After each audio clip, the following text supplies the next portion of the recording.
حضور اس بات کو پسند کرتے تھے کہ میری امت میرے اوپر درود پڑے اور رب ان پر رحمت نازل کرے۔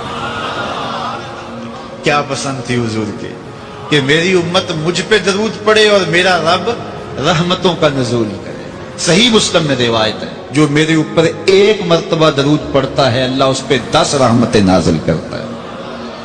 اللہ اکبر۔ اور اگر درود کے ساتھ سلام بھی ہو تو مجھے ایک شعر اتنا اچھا لگتا ہے تو سادہ سا، پتہ نہیں اس کا وزن بھی ٹھیک ہے نہیں، کسی سادے سے بندے نے کہا ہے، لیکن مجھے بڑا پسند آیا۔ بعض روح کھینچ لیتے ہیں نا۔ کسی نے کیا خوب کہا کہ درود پڑھنے سے ثواب ملتا ہے، سلام پڑھنے سے جواب ملتا ہے۔ کتنا سادہ اور کتنا خوبصورت۔ درود پڑھنے سے ثواب ملتا ہے، سلام پڑھنے سے جواب ملتا ہے۔ اور اگر حضور کی طرف سے وعلیکم السلام کے لفظ آگے تو اور کیا چاہیے؟ اس لیے کثرت سے حضور کو سلام کرو۔ یار آپ گلی سے بازار سے گزرتے ہوں تو کوئی لڑکا، کوئی بزرگ، کوئی شخص آپ کو روز سلام کرے تو ایک دن آپ پوچھتے ہیں نا یہ کون ہے؟ روز ہی سلام کرتا ہے، یہ کس کا بیٹا ہے؟ یہ روز سلام کرتا ہے۔ پھر کس دن آپ روک کے پوچھیں گے پتر کس کے پتر ہو؟ اتنے اچھے ہو کہ روز سلام کرتے ہو۔ تو ایک دن حضور بھی پوچھیں گے نا یہ کس کا پتر ہے، یہ کس کا بیٹا ہے، یہ روز مجھے سلام کرتا ہے۔ تو پھر حضور سے تعارف ہو جائے گا۔ اس لیے حضور کو سلام کیا کرو۔ حضرت ابو درداء رضی اللہ تعالیٰ عنہ کہتے ہیں میں حضور کی بارگاہ میں جب آقا نے فرمایا نا کہ جمعے کے دن کثرت کے ساتھ میرے پہ درود پڑا کرو، تو میں نے عرض کی حضور جب آپ وصال کر جائیں گے تب بھی یہ عمل جاری رکھیں؟ تو حضور نے فرمایا اللہ نے مٹی پہ حرام کر دیا نبیوں کے جسموں کو کھائے۔ فَنَبِيُّ اللَّهِ حَيٌّ يُرْزَقُ، نبی قبروں میں زندہ ہوتے ہیں اور انہیں رزق بھی دیا جاتا ہے۔ اس لیے جمعے کے دن کثرت کے ساتھ میرے اوپر درود پڑھو، میرے اوپر سلام پڑھو۔ اللہ اکبر۔ تو حضور فرماتے مجھے یہ بات پسند آتی ہے کہ کوئی میرے پہ درود پڑے اور پھر رب اس پہ رحمت نازل کرے۔ اللہ اکبر۔ حضرت ابی بن کعب کہتے ہیں میں نے حضور سے کہا حضور میں چوتھا حصہ آپ پہ درود پڑھوں گا اور باقی جو 3 حصے ہیں دیگر وظیفے کر لیا کروں گا۔ تو آقا کریم نے فرمایا ما شئت وَإِن زِدْتَ فَهُوَ خَيْرٌ، جیسے تمہاری مرضی، لیکن اگر درود کو بڑھا دو تو ہوگا اچھا۔ تو میں نے کہا حضور میں آدھا وقت درود پڑھوں گا، آدھا دیگر وظیفے کروں گا۔ فرمایا ما شئت، جو تمہاری مرضی، لیکن درود کی مقدار بڑھ جائے تو اچھا ہوگا۔ میں نے کہا حضور میں 2 حصے درود پڑھوں گا، 1 حصہ باقی وظیفے کروں گا۔ فرمایا بہت اچھا، لیکن درود کی مقدار بڑھ جائے تو پھر اور اچھا ہوگا۔ عرض کی حضور میں پڑھوں گا ہی درود، میں سارا وقت ہی درود پڑھوں گا۔ تو سنو میرے حضور نے کیا کہا، یہ ترمذی کی روایت ہے۔ حضور نے فرمایا پھر تیرے سارے دکھ مٹ جائیں گے، سارے گناہ معاف کر دیے جائیں گے۔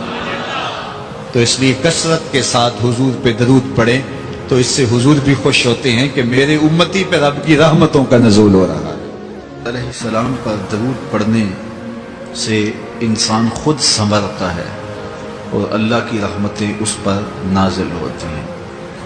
علماء نے لکھا ہے کہ درود اللہ کی بارگاہ میں ایک دعا ہے جو اللہ کی بارگاہ میں عرض کی جاتی ہے، اے اللہ نبی رحمت صلی اللہ علیہ وآلہ وسلم پر رحمتوں کا نزول کر۔ تو کوئی یہ دعا مانگے کہ اے اللہ اپنے نبی پر رحمتوں کا نزول کر، تو کیا اللہ تعالیٰ اس کی یہ دعا قبول نہیں کرے گا؟ تو درود ہر صورت میں قبول ہے۔ تو اس کا جو فائدہ ہوا کہ جس نے 1 مرتبہ حضور کے لیے اللہ کی بارگاہ سے رحمتوں کی دعا مانگی تو اس کے مانگنے سے محبوب علیہ السلام پر کتنی رحمتوں کا نزول ہوا وہ تو اللہ جانتا ہے، یا جس محبوب کریم پہ نزول رحمات ہوتا ہے وہ جانتے ہیں، لیکن جو ہاتھ اٹھا کے دعا مانگے، جو ہاتھ باندھ کے درود پڑھے، 1 مرتبہ درود پڑھنے سے اللہ کی 10 رحمتیں اس پر نازل ہوتی۔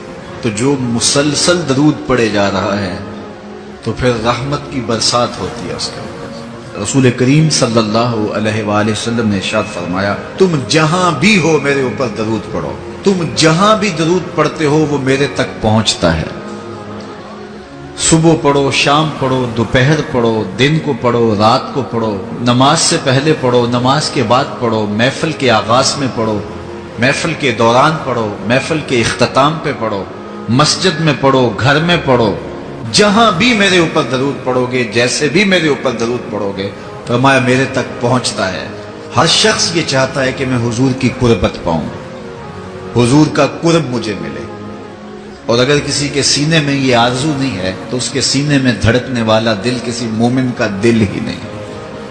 یہ میری بھی آرزو ہے، گناہ گار ہونے کے باوجود آرزو ہے، آپ کی بھی آرزو ہے۔ آرزو تو کی جا سکتی ہے، چونکہ کرم ہوتے دیر نہیں لگتی، وہ جس پہ چاہے کرم فرمائے۔ تو اگر قربت حاصل کرنی ہے تو پھر اس کا طریقہ کیا ہے؟ رسول کریم صلی اللہ علیہ وآلہ وسلم نے ارشاد فرمایا، قیامت کے دن میرے سب سے نیڑے وہ ہوگا جو سب سے زیادہ میرے اوپر درود پڑتا ہے۔ تو جتنا درود حضور پہ زیادہ پڑھو گے، قیامت کے دن اس قدر حضور کی قربت نصیب ہوگی، اور حضور کی چادر رحمت کی ٹھنڈی چھاؤں ملے گی، جام کوثر نصیب ہوں گے، اور جہاں حضور ہوں گے وہاں قیامت کے دن کی سختیاں نہیں ہوں گی، وہاں دامن محبوب کی ٹھنڈی ہوائیں ہوں گی۔ تو حضور علیہ السلام پر کثرت سے درود پڑھنا یقیناً یہ دکھوں کو دور کرنے کا ایک علاج ہے، اور یہ دنیا آخرت کی بہتریوں کی ضمانت ہے۔ حضرت ابو ہریرہ رضی اللہ تعالیٰ عنہ سے روایت ہے، جو امام ابو داود نے اپنی سند سے روایت کی ہے۔ رسول کریم صلی اللہ علیہ وآلہ وسلم نے ارشاد فرمایا کہ جب کوئی شخص میرے اوپر سلام بھیجتا ہے تو اللہ تعالیٰ میری روح میرے اندر لٹا دیتا ہے، یہاں تک کہ میں اس کے سلام کا جواب دیتا ہوں۔ روح اطہر جسد انور میں لوٹا دی جاتی ہے اور حضور سلام کا جواب دیتے ہیں۔ تو مجھے کائنات میں کوئی ایک لمحہ تو ایسا بتاؤ جس لمحے حضور پہ سلام نہ پڑا جاتا ہو۔ وہاں روضہ رسول پہ چلے جائیں تو وہاں لمحہ لمحہ سلام کے گجرے ہیں، کائنات کے جس گوشے میں چلے جائیں درود و سلام کے جو ہیں وہ گجرے ہیں۔ تو کوئی ایک لمحہ بھی 24 گھنٹوں میں ایسا نہیں ہے کہ جب حضور پہ سلام نہ پڑا جاتا ہو، اور جب سلام پڑا جاتا ہو تو حضور کی روح اطہر بدن رحمت میں ہوتی ہے اور حضور سلام کا جواب دیتے ہیں، اور جس کو حضور سلام کا جواب دے دیں، اللہ اکبر، کہ درود پڑھا کرو۔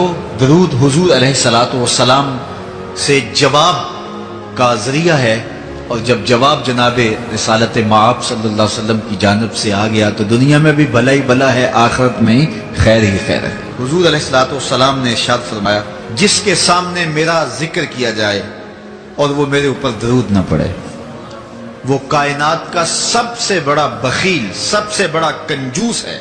ہم بخیل تو نہیں ہیں۔